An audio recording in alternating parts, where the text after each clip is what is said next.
Salinas Pueblo Missions National Monument preserves the remnants of 3 indigenous villages where Spanish friars started missions nearly 400 years ago. These pueblos were major trade centers for centuries.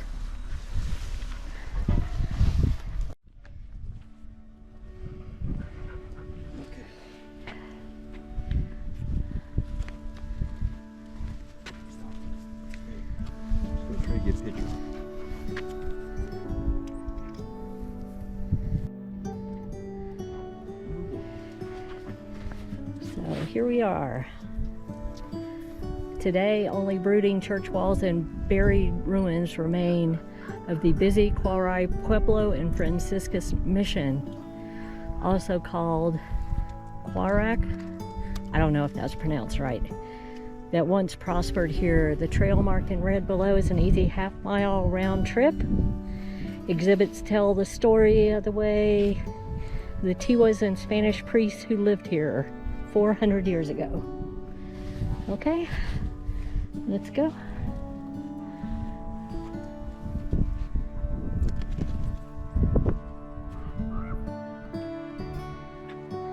Imagine flat ground you see ahead as a busy square surrounded on 3 sides by blocks of stone houses 3 stories high.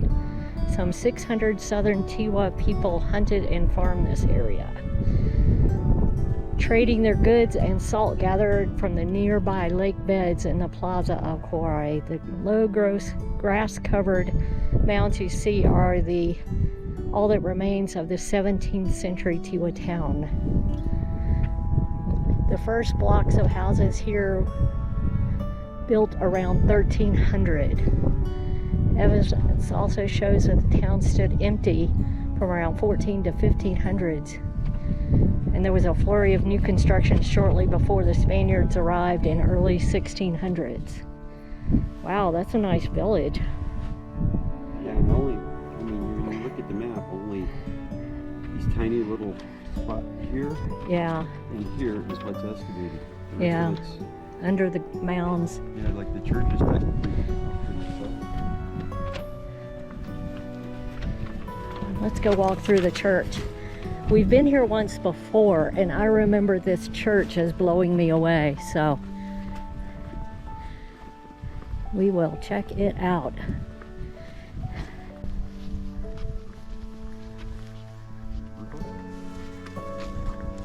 Administration of souls. Franciscan friars were already administering and building for the faith in the neighboring pueblos of Abo and Chilili when the first Spanish missionaries came to Quarai in 1627.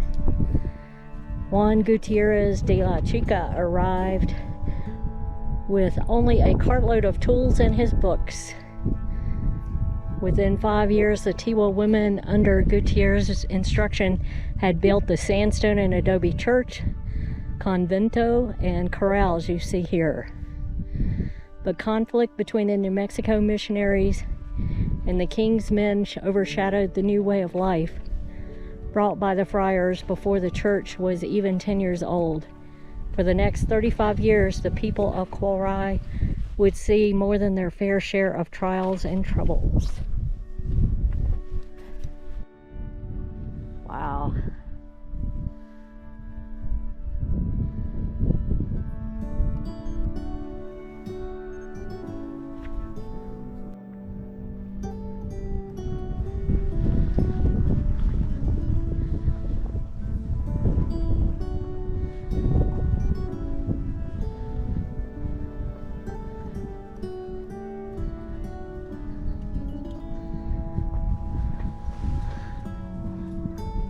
See the wood lintel there?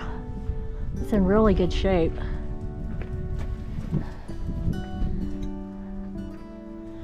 Oh yeah, up there too. Wow. Just spectacular. Listen to the echo in this too. I bet when the roof was on this church, it had quite a fabulous feeling. Very profound.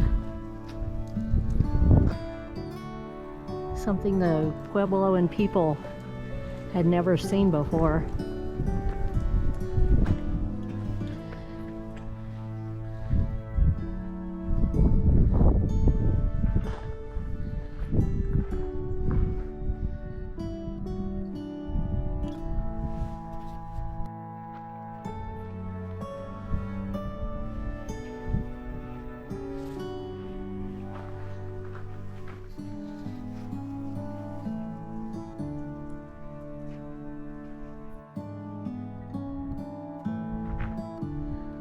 These walls are huge.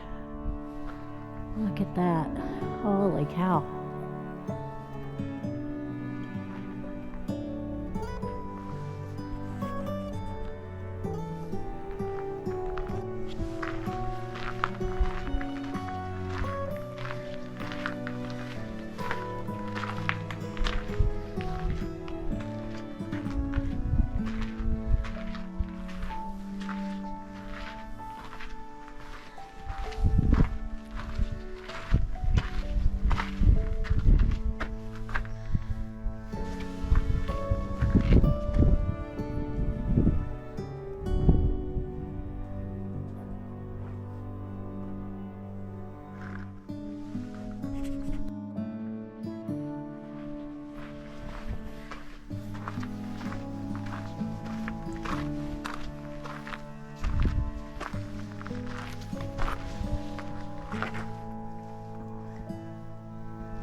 Kiva. This underground room is a Kiva, traditional meeting place for Pueblo religious ceremonies. Most Kivas are round. Square Kivas are not rare or unusual, but to find a Kiva in the center of a Franciscus friary is puzzling. How much were the Christian beliefs and the Pueblo beliefs mixed? The stone wall left here cannot resolve the mystery.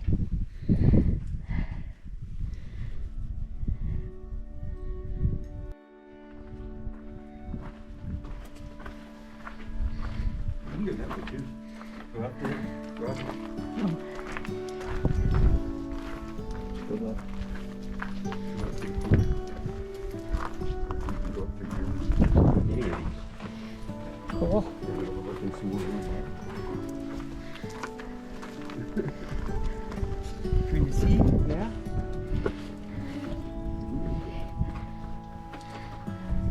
No, it's okay. It's okay, buddy. It's okay.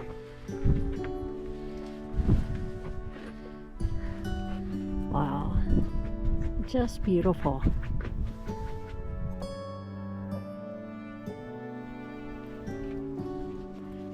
Hey, come down, come. You're not supposed to do that. Whoops. We're doing this. Well, we tried.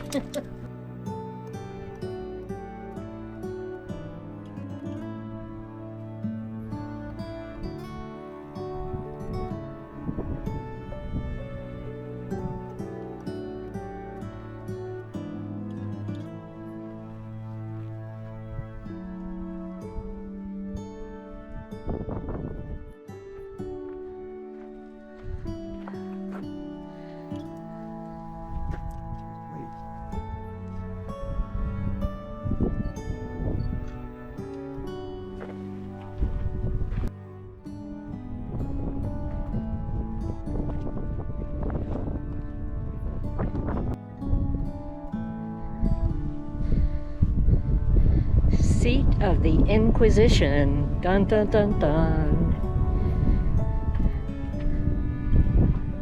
Whatever the churchman named to head the Holy Office resided in 1630s, that was here at Quarai. Hearings to investigate Spanish settlers accused of wrong doctrine or behavior were often held in courtyards like this. Many charges involved superstitions, unfaithfulness, love potions, witchcraft, or blasphemy. The indigenous people were not subject to scrutiny by the Inquisition, but they were often called to testify. The accused, like Captain Aguilar or Governor Lopez de Mendizábal were bound and sent to Mexico City for trial. Wow, I didn't know that.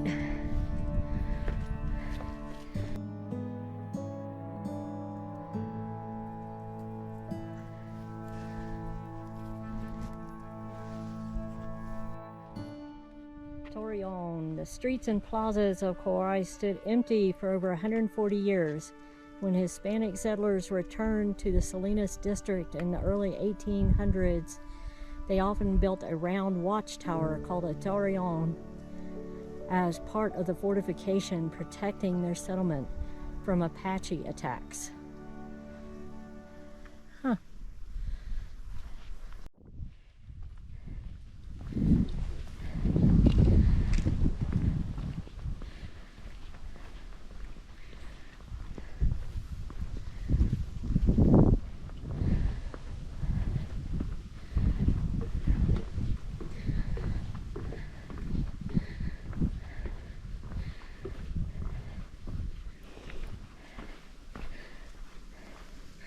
Sister birds, dear sister birds, you ought to feel very indebted to God and always praise Him.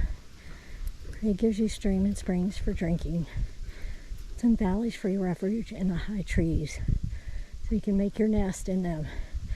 Saint Francis of Assisi, the patron saint of New Mexico.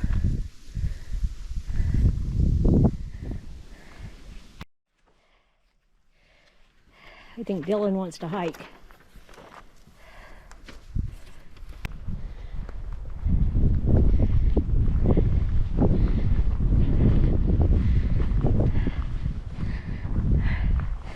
There's a parking lot back over there.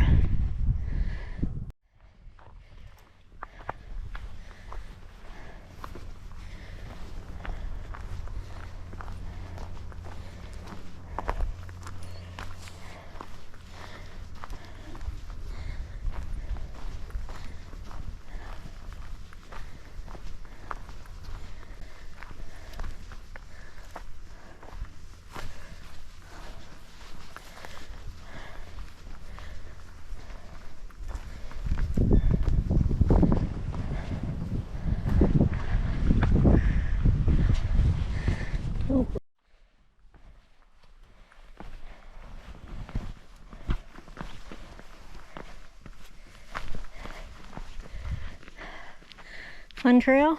Yeah. Actually pretty cool.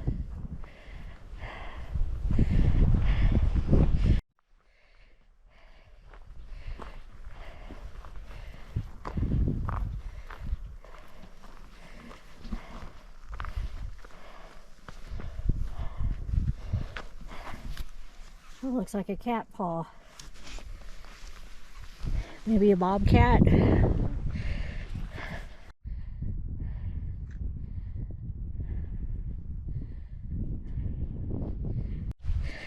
Little pack rat village.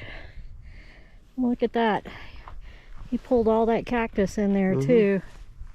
Just like they do in our yard, those buggers. Excuse me, Dylan, let me through. I think we're coming up to an overlook back to the mission. No horses, cattle, sheep, or goats had existed in North America until the coming of the Spaniards. Very important fact. Settlers thought of 17th century New Mexico as both remote and impoverished, and there were few potential sources of income, just human labor and the limited trade of salt, pinon nuts, hides, cotton, mantas, turquoise, and livestock. Livestock was far more portable than salt or pinon nuts. Stock animals could bring themselves to market. Very true.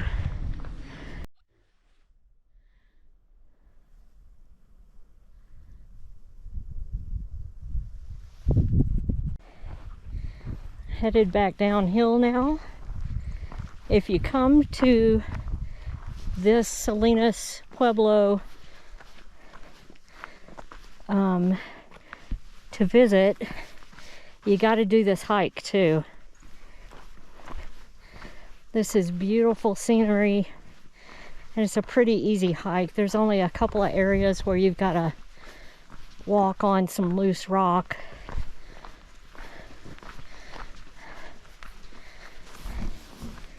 definitely love this hike.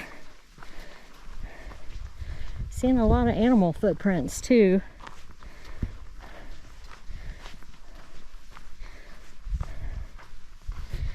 Nothing big.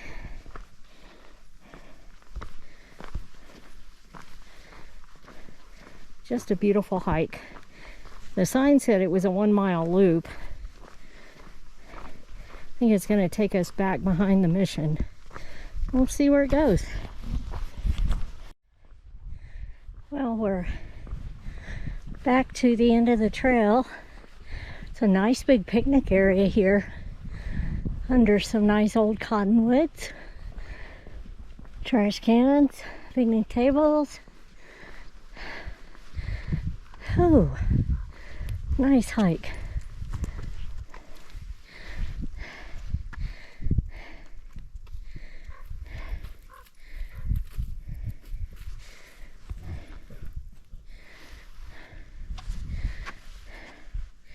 Famine and War.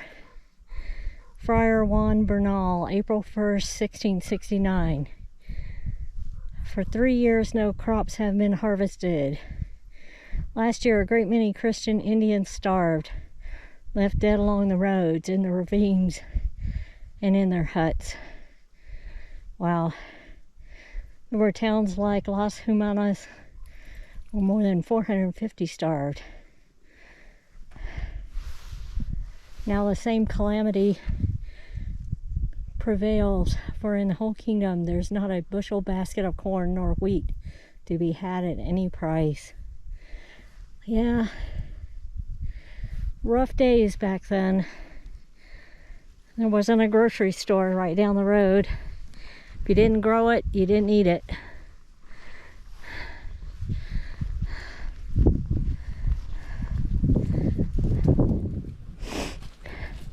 Well, what's next, Ron?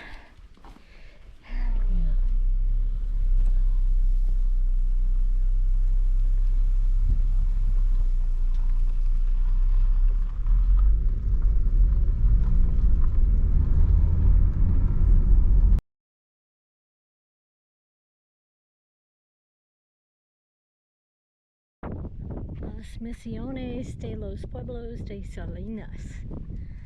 So now we've gone from Quarai down to Abo. Here are the salt lakes that I was talking about, where they mine the salt.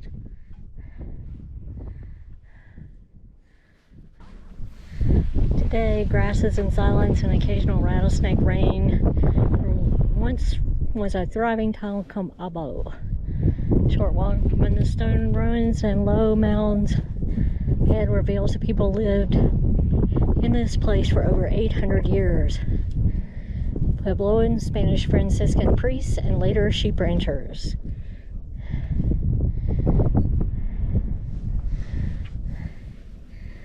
Ready? Mm-hmm. Respect the rattlesnake's privacy. Please stay on the trail.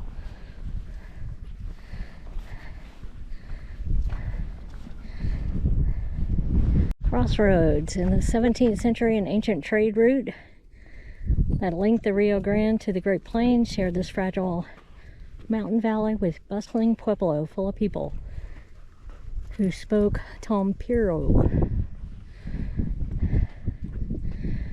When a single Spanish priest walked into town in 1622, a spiritual, material, and cultural revolution started in Abo. Nothing would ever be the same.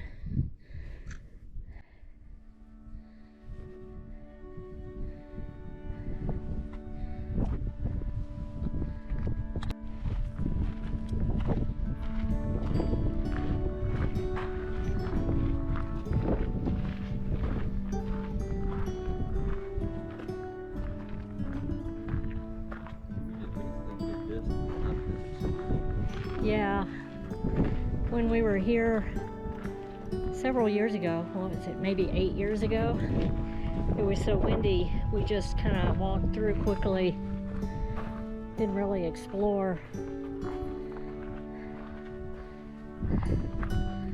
There's a big Kiva.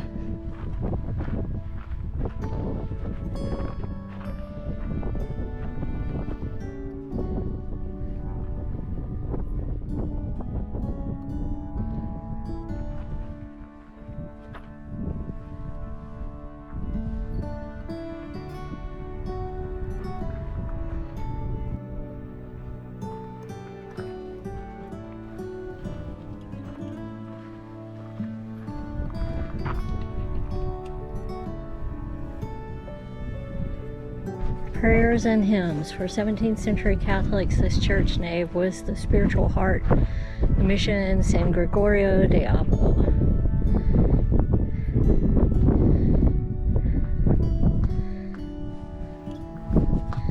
They called it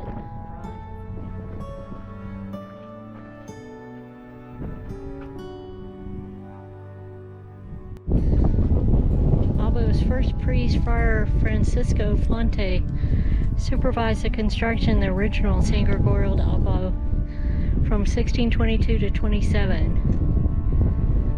1640, Friar Francisco de Acevedo became guardian here and began church renovations.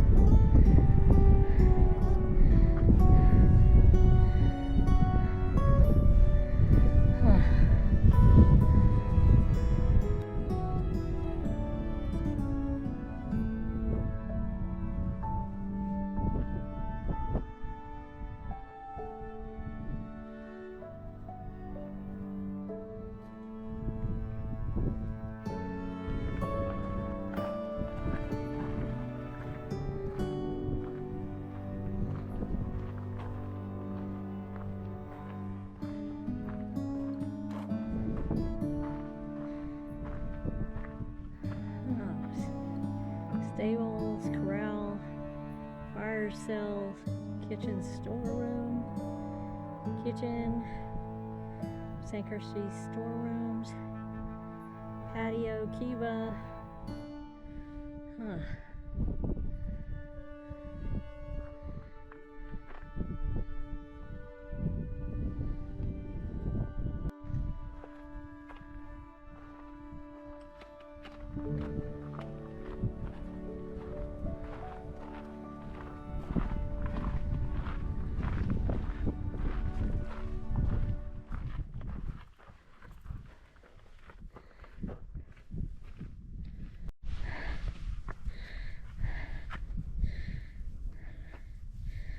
Oh, his ancestors helped to resettle Abo in 1869. His father owned this land and charged his young son with caring for the old mission. Ah, good on him.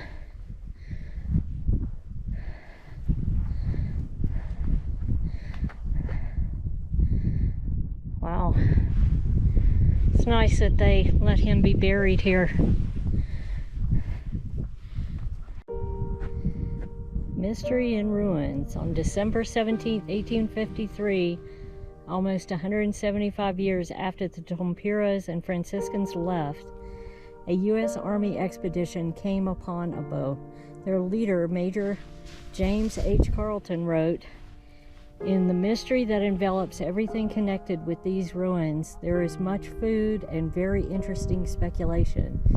Until that mystery is penetrated, Abo belongs to the region of romance and fancy, and it will be for the poet and the painter to restore its original beauty, this venerable temple."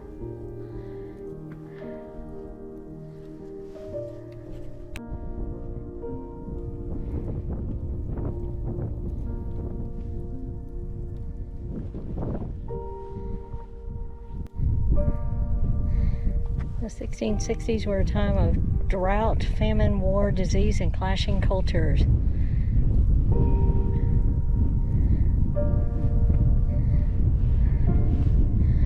What a view.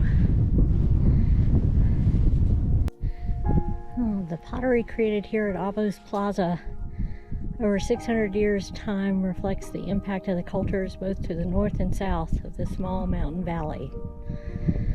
You may occasionally see old pottery along the trail. Ceramic fragments are important clues to Abo's past and are protected by federal law. Leave all artifacts where you find them. Well, there's a nice group picnic area here at the parking lot. With a nice little Kiva inside. Lots of picnic tables.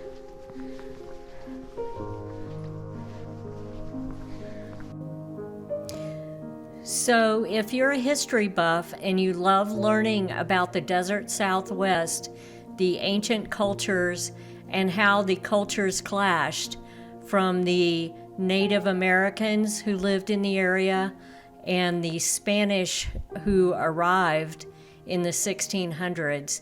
This is definitely a great place to go and visit and learn all about those cultures. We really enjoyed the area and we loved our visit there. So if you enjoyed this video, please give us a thumbs up and think about subscribing to our site. We have lots of videos and we'll be touring all around the beautiful state of New Mexico. We have more adventures to share for this year. We'd love to have you along. And as I always say, get out there and hug a tree. And thanks for watching.